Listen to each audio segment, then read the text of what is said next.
Hindi ka kulang sa disiplina. Hindi ka rin tamad. Ang problema, hindi mo pa lubos na pinagkakatiwalaan ang sarili mo.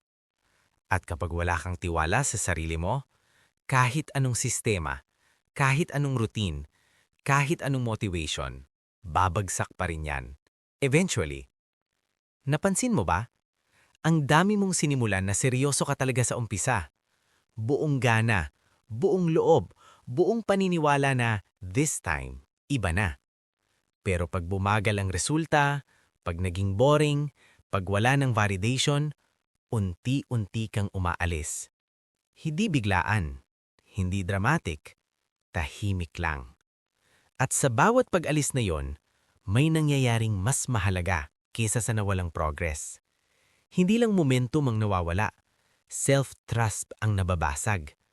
May maliit na boses sa loob mo na nagsasabing, alam ko na to. Hindi talaga ako ganito. Ganito lang talaga ako. At kapag paulit-ulit mo yung pinatutunayan, nagiging identity na siya. Hindi mo na kailangan mag-quit. Automatic na. Most people think change starts with action. Pero baliktad, action follows identity. Hindi ka inconsistent dahil tamad ka. Inconsistent ka kasi sa loob-loob mo, ikaw yung tipo ng taong madaling mainip, palipat-lipat, laging naghahanap ng bago. At bawat beses na sumusuko ka, lalo mong pinapatibay ang lumang kwento tungkol sa sarili mo. Pero may tahimik na shift na nangyayari kapag nananatili ka. Hindi agad resulta ang nagbabago. Ikaw. Sa unang balik mo kahit walang gana, may lamat ang lumang identity. Sa pangalawa, may duda na. Sa pangatlo, may bagong kwento na nabubuo.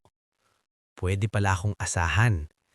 At kapag naniwala ka na doon, hindi mo na kailangan ng hype. Hindi mo na kailangan ng motivation. Automatic na. Freedom is not built by one big decision. It's built by hundreds of small votes para sa kung sino ka. Kung ang identity mo ay umaasa sa mood, gumagalaw lang kapag inspired, laging naghahanap ng shortcut, ganyan din ang magiging buhay mo. Pero kung unti-unti mong binabago sa, ako yung tao na bumabalik, ako yung tao na nananatili, ako yung tao na hindi umaalis sa sarili ko, lahat sumusunod. Focus, consistency, leverage, freedom. Hindi mo kailangang baguhin ang buong buhay mo ngayon. Kailangan mo lang patunayan ang isang maliit na bagay araw-araw. Isang commitment, isang oras, isang balik. Hindi para sa resulta, para sa identity. Kasi kapag kaya mong asahan ng sarili mo, lahat ng klase ng freedom nagiging posible.